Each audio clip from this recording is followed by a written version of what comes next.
because we've connected this device to the Wi-Fi and to the app, this means we can actually watch it wherever we are. As long as the device is connected to the Wi-Fi and stays connected, doesn't matter where we are.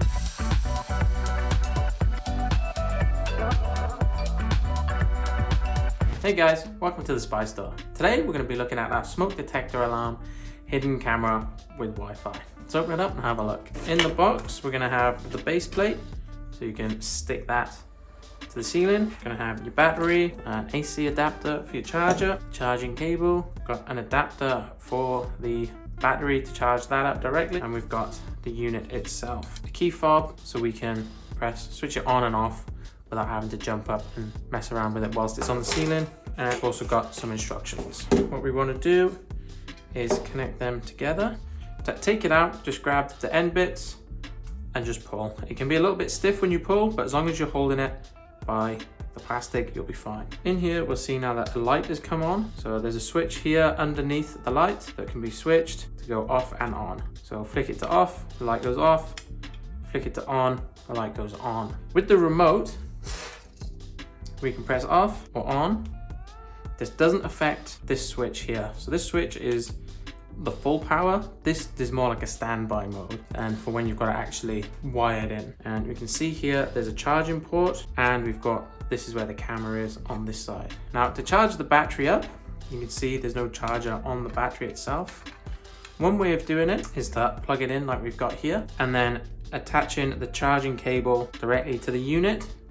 This will then charge the battery that's attached. If we're wanting to charge the battery up with the spare battery here, we connect the battery to this little adapter that has a plug in it, and then we simply plug the charging cable directly in here, and this charges this battery up without having to have it plugged in.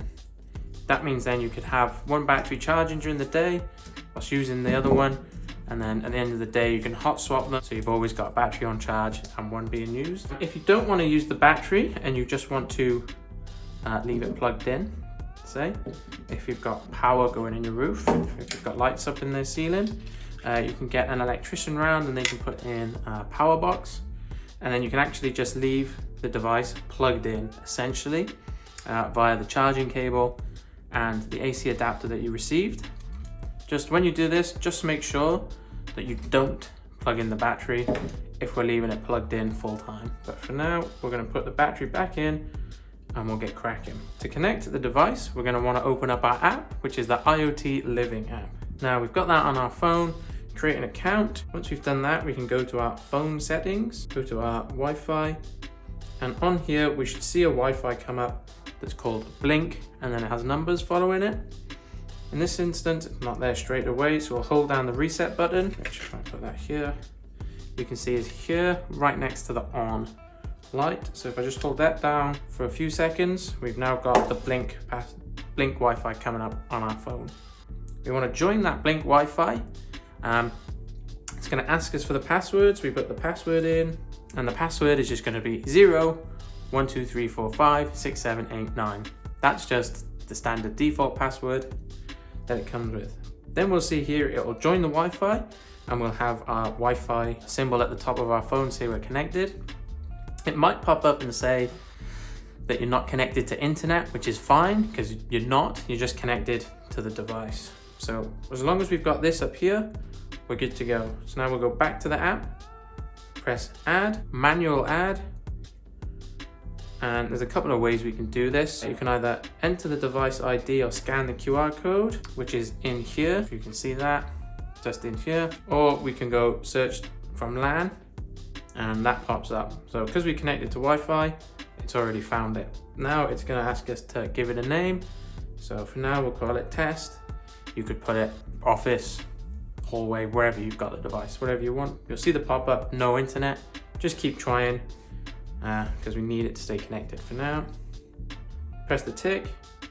Congratulations, you're added. And we'll see here it's popped up online. Press that. We can ignore and we can change passwords later on if you want. And we can see here that's connected. Now, once we've done this is just the first stage. We now need to connect the device to the home or office Wi-Fi. So we'll go to settings, network information. This is going to load up a few Wi-Fis in the area. It should only give you the options that it can use.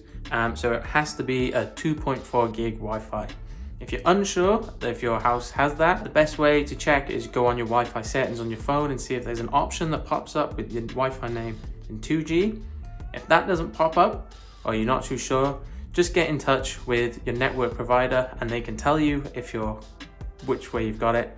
If you've got 2.4 or 5, or they'll be able to split it for you. So now we've got here, it's gonna ask us to put in the password. We need to make sure we put the password in like perfectly, because it won't tell us if we put it in incorrectly. It'll just go offline at some point. So once we put the Wi-Fi in, press the tick and it'll take us back. Let's come up with another tip for time zone. We can do that later. So now we're in here. I've just put the device over there, so we'll show you some example footage soon. But what we can do here is take a snapshot. That's just going to take a picture of whatever you're looking at and save that to your app. We can record from the app by pressing that. You'll see it start recording there. With that, you can record it to your phone, but that record will only work as long as you've got that app open. As soon as you close it or go to a different app, the recording will stop. If you're seeing something at the moment you're watching it, record it, and then you've got it definitely saved. Another way to save your recordings is to put in an SD card into the device. It takes a micro SD card up to 128 gig. That'll give you roughly 1 hour of footage saved per gigabyte of data on the disk. You can also then change the settings in here, which I will show you in a second, which will let you loop record, which means once it gets full, it just rewrites from the very beginning, or you can set it to when it gets full, it stops. If you're doing it that way, either way, you've just got to make sure if there's something you've got there recorded that you definitely want to keep, just make sure you go on the app, check it out, download it, copy it, or take the SD card out of the device, put it in a computer and transfer it across just to confirm you've got your copy. Now I can go settings, record setting. This will show you the SD card capacity, how much you've used, how much you've got left. In this case, we haven't got an SD card in, so it's all 0. If we put a brand new 128 gig in there, it would say there you've got 128 gig available and you've not used anything yet. For now, we'll have a look quickly at the motion detect setting. So we go to settings, flick down motion detect, and this will let us turn motion detect on. So we switch on and we can actually change the border of what we want the motion to be. So we probably just leave it the whole screen, and you can set the sensitivity, so low, high, max, or medium. If you're wanting anything to set it off, you just put it to max. If you only want in larger people, say, to set it off, if you've got like a dog walking around, you don't want them to set it off all the time, you can set it to low or medium. We can go here, see, to listening volume. That'll just basically change the volume of the sound when we're listening to it. And video setting, if we go to that, we can actually see the frame rate and then the quality and the bit rate of the footage we're getting. So as we said earlier, we changed the setting to flip video. Sometimes it takes a little while to do that. We had to go off the app, go back on it, and then that setting has now been changed. And what we can do from here is record, and then we'll show you what it looks like when we turn all the lights off and it goes to nighttime mode. So here we can change it. So I'm going to put it to auto, and now when I turn these off, I'm going to press record. I'll go turn all the lights off, and then we'll turn them back on. So as you can see here, I've turned all the lights off. Right now I've just got my phone here, so I'm going to flip that over, and this is actually recording on the smoke detector device. So this should give you a nice clear example of what it's going to look like both during the day and at night time when you switched all the lights off and you want to catch someone sneaking around maybe.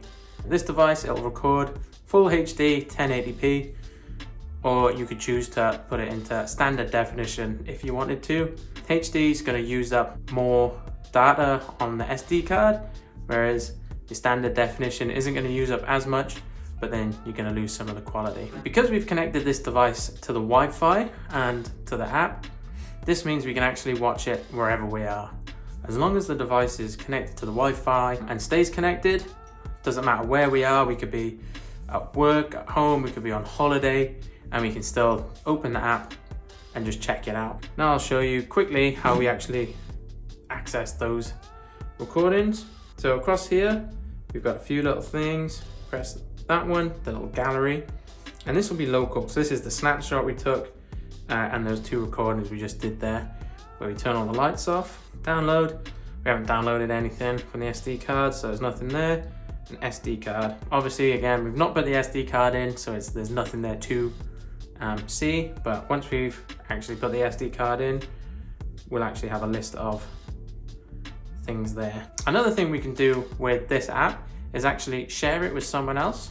So once we've connected the device to our app, we need to get someone else with the same app. They can log into their account, and this button here, the second one in, press that, it's going to give us a QR code. They then, when they go to add a device, manual add, scan the barcode or the QR code onto their phone, and then they'll also have access to view this. So more than one of you can access it. If you're ever having issues with receiving notifications for the motion detector, for example, so when we set to motion detect, there's nothing happening, nothing. When someone walks in front, we should get a notification to our phone saying motion is being detected. That's when it'll start filming. We might just need to change it in our phone settings. So go to your normal phone settings, maybe to notifications, find the app, IoT Living app, and just say yes, switch all the notifications on, just to make sure you're getting the push notifications through to your phone. If you'd like to know anything else about this great product, feel free to get in touch with us here at the Spy Store. Follow all the links below. Thank you.